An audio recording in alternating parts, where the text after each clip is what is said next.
এখন কাঁঠাল সবজিগুলা কাটা হয়ে গেছে, এখন তোরা সিদ্ধতে রেখে দিলাম। তোরা 10-15 মিনিট সিদ্ধ হয়ে যাক, তারপরে গিয়া সবজি বানাবো।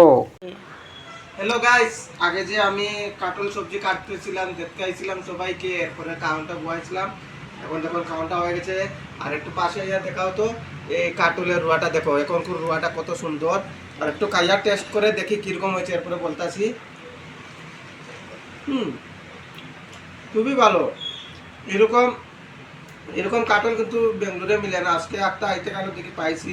প্রথম তো একটা দেখাইলাম, আনার পরে একদম বাজে, আমার পুরা টাকাটাই পুরো পানিতে গেছে। এরপরে কি আরবার আনছিলাম, দেখো এটার বুতুটা দেখো, বুতুটাই দেখতে কত ফেস্ট লাগে, পুরা মাংসের মতন দেখা যাচ্ছে। অ্যাকচুয়ালি কাটলগুলো খাইতে খুবই ভালো লাগতেছে আমাদের। আর সবাই খাইয়া ট্রাই করে দেখবা, যারা যারা খাও নাই তারা ট্রাই করে দেখবা, খুবই মজাদার হয়েছে এই কাঁঠালের সবজিটা। পুরা মাংস লাগতেছে, যেরকম মাংস মশলাপাতি যায় আমি সেরকম পুরা মশলাপাতি দিয়েছি একদম। পুরা লাস্টে আমি পুরা গরম মশলা টশলা দিয়ে নামিয়েছি। আর মাঝে মধ্যে কয়টা রসুন আমি আস্তা রেখেছি, দেখুন রসুন কয়টা আমি আস্তা রাখছি কেন, মুখে দেওয়ার পরে খুবই আর একটু টেস্ট মজাদার আসবে, এর কারণে আর অ্যাকচুয়ালি খাইতে খুবই মজা লাগে।